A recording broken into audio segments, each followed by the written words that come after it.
Hughes. Thank you, Mr Speaker.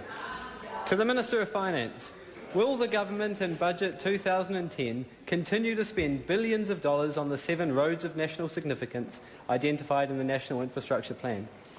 The Honourable Stephen Joyce. Mr Speaker, on behalf of the Minister of Finance, yes, the government is forecast to spend $11 billion over the next 10 years on state highway construction, which will include substantially progressing the 7 roads of national significance.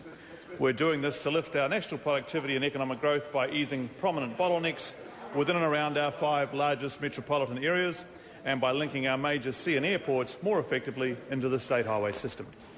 Gareth Hughes.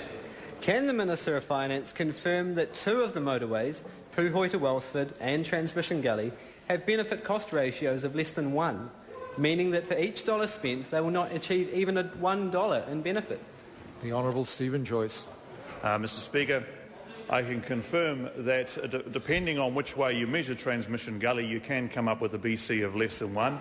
I also confirm on behalf of the Minister of Finance that when the road was announced, it was pointed out that it would be constructed in a very challenging environment, and if you wanted a high BC on Transmission Gully, you'd have to move the capital city somewhere else so that the road could be built much less expensively.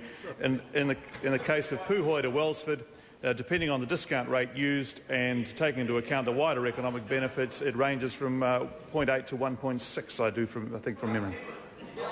Gareth Hughes. Does he have any advice from Treasury to support his view that it's good economics to fund projects where the costs outweigh the benefits? The Honourable Stephen Joyce. No, I don't have any, on behalf of the Minister of Finance, no, I don't have any specific advice in that regard. Of course, there's a huge range of Treasury advice on a range of issues, but Treasury is certainly keen to see the government focus on economic growth, and we're certainly doing so, and the roading forms part of a plan which we have developed for some time now and seems to be bearing early fruit in terms of reduction in unemployment numbers and comments from the Reserve Bank Governor that New Zealand is back on the road again. Gareth Hughes. Will he admit that recent OECD analysis referenced in his National Infrastructure Plan actually shows there is no positive relationship between motorways and economic growth in New Zealand? The Honourable Stephen Joyce. On behalf of the Minister of Finance, Mr Speaker, no. And my colleague, the Minister of Transport, has been through that report at some length, and it doesn't actually say that at all, and he's happy to take the member through that if the member would so desire.